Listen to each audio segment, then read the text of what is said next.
La disparition de Jean Sarrus a plongé la famille musicale des Charlot dans un deuil profond, marquant la fin d'une époque insouciante et joyeuse du paysage musical français. Figure emblématique du groupe, il était bien plus qu'un simple musicien. Il incarnait l'irrévérence, l'humour potache et l'esprit bon enfant qui faisaient le succès des Charlot. Avec lui, c'est une partie de l'âme du groupe qui s'est éteinte, une moustache légendaire qui s'est effacée et un rire qui s'est ténu. Jean Sarrus était le ciment des Charlot, toujours prêt à détendre l'atmosphère avec une blague bien placée ou une pitrerie dont lui seul avait le secret. Sa disparition laisse un vide immense dans le cœur de ses compagnons de scène, mais aussi chez les innombrables fans qui ont grandi avec leurs chansons humoristiques et leurs films délirants. Il était de ceux qui savaient te faire rire avec peu, en utilisant son visage expressif et son regard malicieux pour captiver le public. Les Charlot, c'était avant tout une bande de copains qui savaient transformer le quotidien en une aventure burlesque. Jean Sarrus, avec sa verve unique et son amour de la scène, incarnait parfaitement cet esprit. Son rôle ne se limitait pas à la musique. Il était un véritable showman, un acteur improvisé dont le talent résidait dans l'art du comique de situation. Son départ sonne comme la fin d'une comédie musicale grandeur nature, où la joie de vivre était la seule règle. Mais au-delà du personnage public, Jean Sarrus était un homme d'une grande gentillesse, d'une générosité rare et d'une humilité touchante.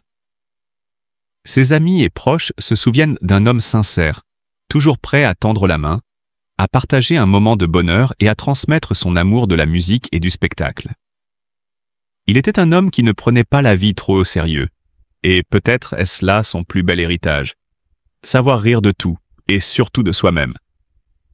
Avec la disparition de Jean Sarrus, c'est toute une génération qui voit partir l'un de ses plus beaux représentants de la folie douce. Les Charlot sans lui ne seront plus jamais tout à fait les Charlot. Ils perdent leur moustache emblématique, leur esprit frondeur, mais son souvenir, lui, restera ancré dans la mémoire collective. Il continuera de faire rire là-haut, où, nul doute, il a déjà trouvé un public prêt à s'esclaffer devant ses facéties. Adieu Jean, et merci pour tout ce que tu nous as offert. Après la disparition de Gérard Rinaldi en 2012 et de Gérard Filippelli en 2021, un troisième membre du groupe culte de rock parodique, qui a marqué le cinéma des années 70, s'apprête à tirer sa révérence. Ce départ marque un tournant pour les fans et pour l'histoire de la culture populaire française, ravivant les souvenirs d'une époque où ce groupe, avec son humour décalé et son style unique, faisait vibrer le public. Dans les années 1970, le paysage audiovisuel français était en pleine effervescence. Le cinéma comique connaissait un véritable âge d'or, et la musique rock, avec ses multiples influences, fascinait les jeunes générations. C'est dans ce contexte que ce groupe légendaire s'est imposé, mêlant habilement parodie et musique, satire et talent musical.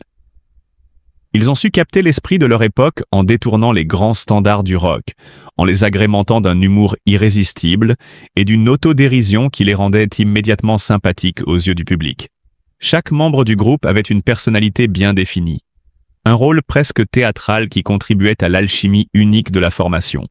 Gérard Rinaldi, avec son charisme naturel et sa voix inimitable, incarnait le parfait meneur de troupe. Gérard Filippelli, quant à lui, apportait une touche burlesque qui renforçait l'identité humoristique du groupe. Leur complicité avec les autres membres était évidente et transparaissait dans leurs films et spectacles. Aujourd'hui, les hommages affluent. Des artistes de toute génération saluent leur influence et leur contribution à la culture populaire.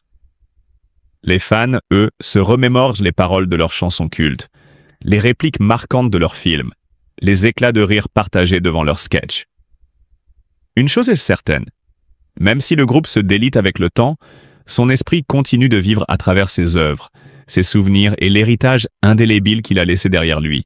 Ce départ n'est pas qu'une perte pour un groupe ou pour une génération, c'est la fin d'une époque, celle d'une comédie musicale française où l'ironie et le talent se conjuguaient à merveille. Mais les légendes ne meurent jamais vraiment, et tant que leurs chansons résonneront, tant que leurs films seront regardés, ils continueront de faire rire et rêver, là où ils reposent désormais. Partout dans le monde, ils étaient appelés les 5 fous. 5 figures emblématiques du spectacle qui avaient osé parodier les Trois Mousquetaires, avec un humour décapant et une énergie débordante.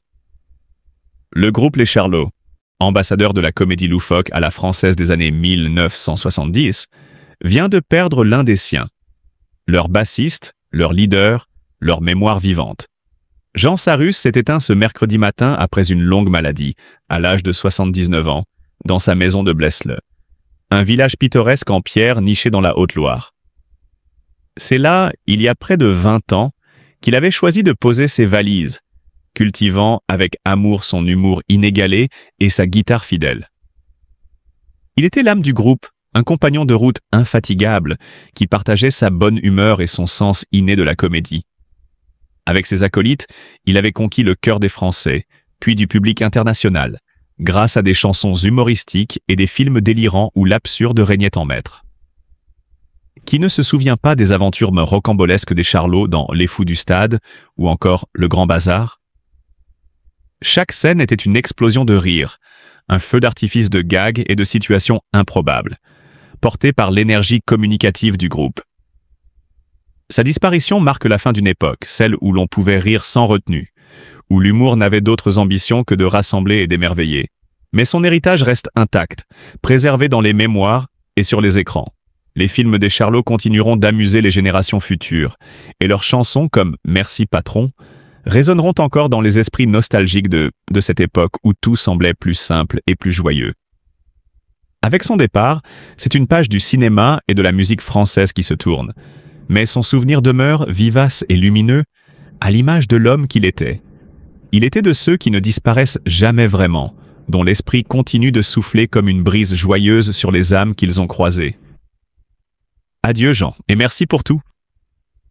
Né à Puteaux, le 11 mai 1945, ce musicien incarne l'esprit parisien dans toute sa splendeur, un véritable enfant de la capitale et presque un produit pur de la banlieue de l'après-guerre. Son parcours exceptionnel l'a conduit à devenir l'un des acteurs comiques les plus marquants des 30 Glorieuses. Cette période de prospérité et de renouveau culturel qui a vu émerger une génération d'artistes inoubliables. Avec ses compagnons de route du groupe Les Charlots, il a participé à révolutionner la comédie française, s'imposant comme une référence incontournable dans le paysage audiovisuel hexagonal. Les Charlots, ce groupe aussi burlesque qu'irremplaçable, sont nés d'une passion commune pour la musique et l'humour.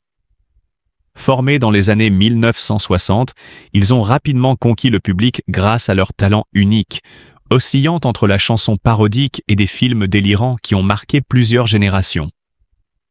Ils sont devenus les héros incontestés d'une époque où l'autodérision et la joie de vivre étaient les maîtres mots du divertissement populaire. La notoriété des Charlots a dépassé les frontières françaises, et leurs films ont rencontré un succès impressionnant, notamment en Espagne et en Allemagne. Leur humour absurde, souvent accompagné de cascades spectaculaires et de situations rocambolesques, a conquis un public friand de comédie loufoque. Les Charlots étaient plus qu'un simple groupe comique.